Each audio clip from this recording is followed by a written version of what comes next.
자, 일단 그렇게 넘어가겠습니다. 근데 왜 이렇게 지금 그렇게 중요하게, 이거 굉장히 중요한 기도를 했다는 뜻이잖아요. 왜 이렇게 예수님께서는 이렇게 중요하게 온 힘을 모아서 기도를 하셨을까? 앞의 내용과 비교하면 어떻게 되죠? 앞에 예수님이 지금 어떤 상황이 있는 거죠? 앞에 두 사건을 보면은 예수님이 지금 종교 지도자들의 반대를 받고 있죠. 근데 보통 반대를 받는 정도가 아니라 목숨이 위태로운 위기를 맞이했다고 볼 수 있잖아요. 예수님은 뭐 사람들 마음을 다 아시니까 이 사람들이 지금 얼마나 심각하게 예수님을 반대하는지, 예수님에 대해서 굉장히 위험한 상황이 도달했다, 뭐 이렇게까지 볼 수 있는 겁니다. 자, 그래서 양고로 1번 보면은요, 서기관과 바리새인들이 예수님을 해칠 궁리를 하고 있습니다. 그래서 예수님으로서는 위험한 상황입니다. 예수님이 위험하다고 하는 것은 두 가지 의미를 가지고 있습니다. 예수님이 인간적으로 목숨을 잃거나 할 위험, 사회에 방해를 받을 위험도 있지만, 또 한 가지 굉장히 심각한 것은 예수님은 고난을 받으시더라도 어차피 고난 받으실 거잖아요. 근데 고난을 받으시더라도 꼭 정해진 때 받으셔야 돼요. 그래서 일부러 피하시기도 하고 그러잖아요. 예수님의 때에 받으셔야 되거든요. 그러니까 그 전에는 고난을 받지 않으셔야 돼요. 그래서 예수님은 그 위험이라고 하는 것을 예수님이 만약에 피한다면은 그것이 보통 인간들이 생각하는 자기의 목숨을 위한 그 피하는 것만이 아니라 하나님 나라를 위한 하나님께서 원하시는 하나님의 계획에 맞춰서 하나님의 뜻을 이루어드리는 그 사역을 위해서도 필요할 때는 위험을 피하셔야 되는 겁니다. 어쨌든 이런 위험 속에서 예수님 이제 기도하시는데, 위험하니까 준비하신다 그러면은 단순히 목숨을 피해야 되겠다 하는 정도만이 아니라 도대체 이 위험 속에서는 어떻게 대처해야 되는가? 아, 위험하다, 나 어디로 도망가면 좋을까? 이렇게 다 정해놓은 것이 아니라 이 위험 속에서 나는 어떤 방법으로 대처해야 될까 하는 것부터 시작해서 예수님이 여러 가지 제목을 가지고 기도하셨다고 볼 수 있고, 표현이 좀 이상하긴 하지만 예수님이 뭐 모른다는 말이 이상하잖아요. 그러나 예수님이 지금 인간으로 오셔서 늘 하나님께 기도하면서 지내셨다고 볼 때, 그런 입장에서 이제 우리의 모범이 된다고 볼 때 생각할 수 있습니다. 이런 상황에서 어떻게 고난을 대처할 것인가? 그러니까 일단 중요한 것은 고난을 만났다 하면 기도해야 된다는 거예요. 고난을 만났는데 기도하지 않는 것은 믿음이 없는 겁니다. 고난을 만났으면 도와줄 수 있는 분이 하나님밖에 안 계시잖아요. 당연히 하나님을 찾는 거거든요. 그런데 고난을 만나도 하나님을 찾지 않는다면 그건 믿음이 없는 겁니다.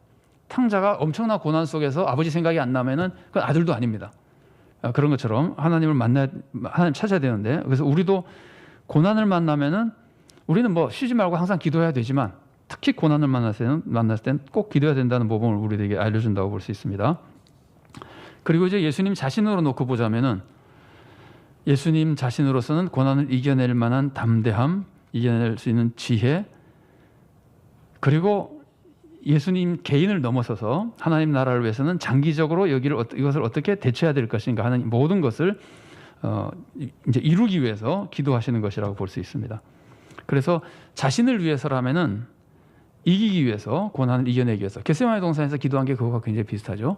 닥친 고난을, 시험을 이겨내고 고난을 구원의 역사를 이루도록 감당하기 위해서 예수님이 겟세마네에서 기도하셨다면은, 여기서도 이 고난 속에 어떻게 대처해야 될 것인가 하는 것을 자신의 사역을 위해서, 또 자신의 그 안전이라는 말이 좀 어색하긴 하죠. 아까 제가 말씀드린 대로 예수님의 때가 아닐 때까지는, 고난의 때가 아닐 때까지는 또 안전을 지켜야 되기 때문에 어쨌든 이 모든 것을 두고 예수님 자신을 위해서 기도하고, 동시에 예수님은 어차피 고난 받으실 거잖아요. 그러면은 이런 상황에서 결국 예수님께서는 어떻게 장기적으로 대처할 것인가? 예수님만이 아니라 예수님 이후에, 이건 금방 짐작이 되시죠. 왜냐하면 이 사건에 기도하고 바로 제자를 뽑잖아요. 그러니까 예수님은 지금 제자 양성을 통한 하나님 나라 사역의 연결성을 위해서 예수님께서는 기도하실 수밖에 없고, 그런 것들을 위해서 기도하셨다고 볼 수 있습니다. 그래서 그 아래에 쓴 것이 제자 공동체의 필요성. 지금 예수님 따라다니는 제자들 많이 있습니다. 많은 사람들이 예수님 따라다니고 있습니다. 근데 그것으로는 안 된다는 말이에요. 특별히 훈련받은 제자가 필요하고, 조직이 필요하고, 제자들 중에서도 그 지도적인 제자들도 필요하고, 이제 이런 것들 때문에 예수님은 제자 공동체의 필요성. 그러니까 예수님이 얼마큼 생각하고 기도하셨는지 잘 모르겠으나, 우리가 인간적으로 본다면은, 인간의 입장에서 본다면은 대처에 대해서 하나님께 지혜를 구하는 기도, 그리고 대처하게 될 경우 어떤 방법으로 이제 해야 될 것인가. 그럼 제자 공동체를 해야 되겠구나. 그러면은 어떤 사람을 제자로 뽑아야 될 것인가 하는 것까지 다 기도를 해야 된단 말이에요. 근데 그것이 이 기도 후에 이제 이루어지게 되는 겁니다. 그래서 제가 그 양과로 3번에 위기를 피하기 위해서라 그랬는데, 이 위기를 피한다고 하는 것은 인간의 안위와는 조금 다릅니다. 고난의 때가 되기 전에는 위험을 피하시면서 하나님 나라의 궁극적인 구원의 역사를 이루셔야 되기 때문에 예수님은 지금 이 위기는 피하셔야 되는 겁니다. 그래서 이런 그 제목을 가지고 이런 위기 속에서 어떻게 하나님 예수님이 대처하고 어떻게 장례를 준비하고 제자를 선택해야 되면 어떤 사람들을 선택해야 될까, 이런 것들에 대해서 예수님이 기도하셨다고 볼 수 있습니다. 이런 모습을 보면 금방 우리가 그런 생각이 들죠. 내가 어떤 위기를 만났다, 직장이나 가정이나 위기를 만났다 그러면은 어떻게 기도해야 될지 하는 거예요. 예수님의 이 기도하시고 예수님이 행하신 사역을 볼 때 예수님이 어떻게 기도하셨는지를 우리가 모범을 볼 수 있단 말이에요. 하나님이 이 위기를 어떻게 대처해야 되는가, 이 위기를 통해서 어떻게 하나님의 뜻을 이루어 가야 되는가, 구체적으로는 어떻게 해야 되는가, 이제 이런 기도를 하는데, 그런 기도가 집중해서 장기간 해야 될 여러 가지 내용의 기도가 있기 때문에 예수님은 밤을 새면서 기도하셨다고 볼 수 있습니다. 자, 3번입니다. 그럼 철야 기도를 하신 후에 하신 모습이 지금 암시를 다 했었지만 뭘 하셨는지 살펴보면은 제자들 중에 12제자를 선택하셨습니다. 이 말씀이 이런 거예요. 예수님은 기도하신 후에 밖에 나가가지고 사람들 다 골라가지고 선택하신 것이 아니라 따라오던 사람들 중에 12명을 선택하신 거예요.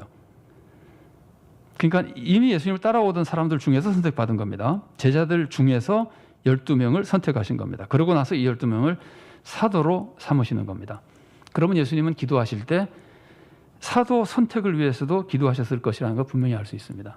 예수님이 앞으로 사도를 선택해야 될 텐데 사도 선택을 위해서도 이 기도 시간에 많은 기도를 하셨을 겁니다. 그러면 이 말은 제자를 선택한다는 것이 굉장히 중요하다는 걸 의미하죠. 그죠?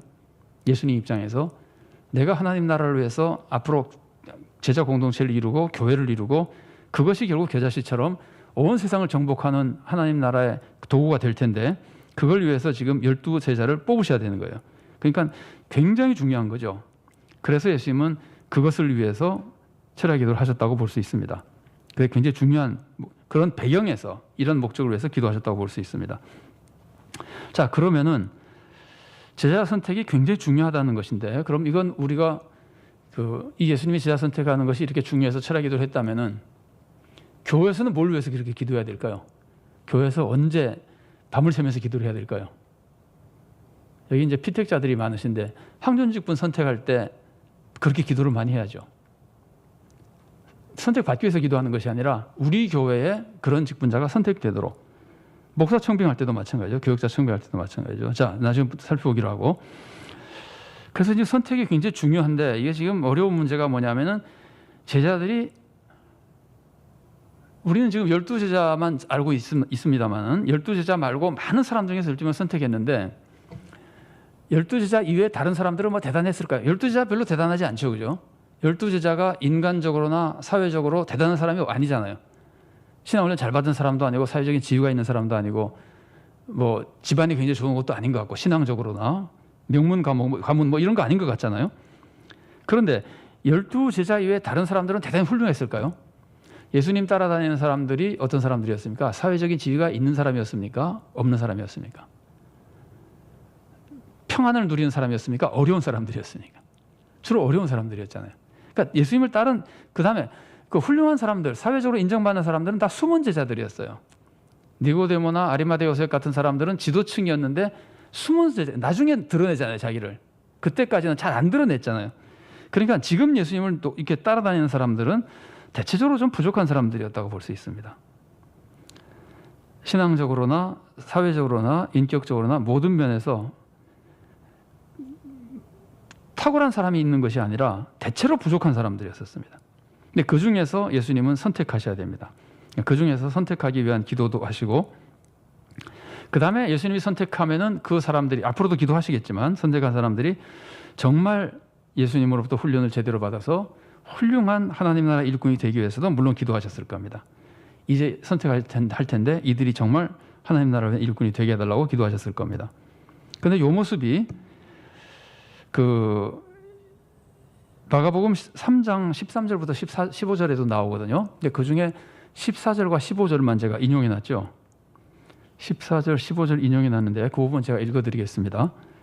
이에 12를 세우셨으니 이는 자기와 함께 있게 하시고 또 보내사 전도도 하며 귀신을 내쫓는 권능도 가지게 하려 함이라. 그래서 그 마가복음에서는 예수님이 제자 선택하신 이유를 세 가지를 명확하게 써놓습니다. 하나는 예수님과 함께하기 위해서, 두 번째는 전도 사역을 시키기 위해서, 세 번째는 권능을 주기 위해서 이렇거든요. 그래서 이제 이래서 이 사람들이 이걸 받아서 이제 사역을 하는데, 권능을 받아서도 사역하지만 예수님과 함께하는 것이 굉장히 중요한 모습입니다. 제자들이 남달리 예수님과 함께하면서 뭐 할까요? 일단 예수님으로부터 배우겠죠, 그죠? 제자들의 입장에서 예수님으로부터 배울 겁니다. 예수님은 어떻게 할까요? 예수님은 제자들을 가르치시겠죠, 그죠? 근데 여기 굉장히 중요한 포인트가 하나 있습니다. 우리가 이제 우리 성도님들은 저하고 성경 공부를 오래 하셨기 때문에 아마 기억이 나시는 분이 있을지 모르겠습니다만, 굉장히 중요한 포인트 하나는 예수님도 제자들을 필요로 하셨다는 거예요. 제자들은 당연히 예수님과 함께하면서 성장해야 됩니다. 그런데 예수님마저도 하나님의 아들이신데 인간으로 오셔서 사역하시면서 제자들이 함께하는 것이 필요하셨다는 거예요. 그래서 함께하기 위해서 제자를 뽑은 거예요. 그걸 어디서 알 수 있느냐면은 거기 써놨잖아요. 겟세마네 동산에서 예수님이 제자들 보고 같이 거기 가가지고 기도하자 그러잖아요. 기도해달라 그러잖아요. 그러니까 그때 예수님의 그 모습이 여기도 나타나 있는 것이라고 볼 수 있습니다.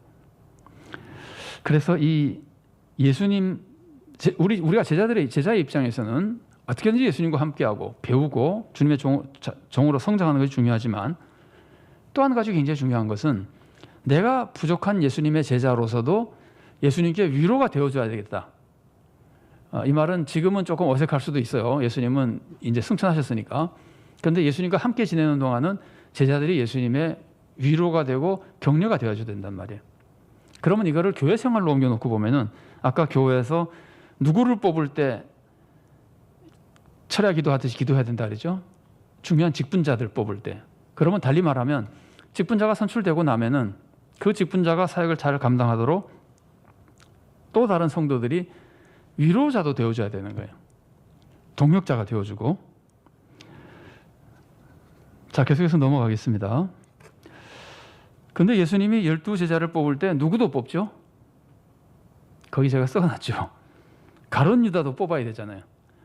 이게 지금 가룟 유다가, 이 12제자는 자기가 제자가 되겠다고 와서 제자가 된 사람들이 아니에요. 따라는 다녔지만 12를 선택한 거는 일방적으로 예수님의 선택이에요. 예수님이 다 알고 선택하는 거예요. 너. 그러면서 가룟 유다까지 뽑았는데, 예수님은 가룟 유다를 뽑으실 때 예수님은 나중에 죽을 걸 알고 있는 분이잖아요. 고난받을 걸 알고 있는 분이잖아요. 그 고난의 과정에 배반당해서 고난받을 걸 다 알고 있는 분이잖아요. 그런데 그 배반할 그 인간을 뽑으시는 겁니다. 그러니까 예수님이 우리가 인간적으로 보면은 예수님이 이 12제자를 뽑기 위해서 이 위기 속에서, 위험한 상황에서 12제자를 뽑기 위해서 하나님의 나라가 계속해서 사역되고 확장돼 나가도록 기도하시는 것 중에 가룟 유다 뽑는 것 때문에 제일 기도를 많이 하셨을 수도, 이거는 성경에 있는 말은 아닙니다. 우리가 한번 생각해 보는 겁니다. 예수님이 저런 인간들을 내가 뽑아야 되나 하는 고민도 있었을 수 있을 거예요. 예수님은 사랑이 많으신 분이지만 우리가 인간적으로 그냥 생각해 보면. 그런데 그나마 다른 인간들은 나중에 훌륭한 사도라도 되겠지만 가룟 유다는 그게 아니잖아요. 완전히 배반해가지고 본인도 비참해지고 예수님은 이제 고통당하게 만드는 그런 사람이 되는 거죠. 근데 그 사람을 예수님이 선택해야 된단 말이죠. 그래서 예수님의 이 철야 기도의 제자를 선택하기 위한 기도에는 이런 여러 가지 문제 때문에 굉장히 예수님이 고민하고 애쓰며 기도하셨을 것이라고 볼 수 있습니다. 그래서 산에서 지금 철야 기도를 하시는 겁니다. 이거는 예수님이 고난을 준비한다는 모습도 있는데, 이 배경 자체가 고난이 암시된 배경이잖아요. 종교 지도자들이 예수님을 죽이려고 그러는 배경이잖아요. 그 안에서 예수님이 제자들에서 이렇게 기도하신 겁니다.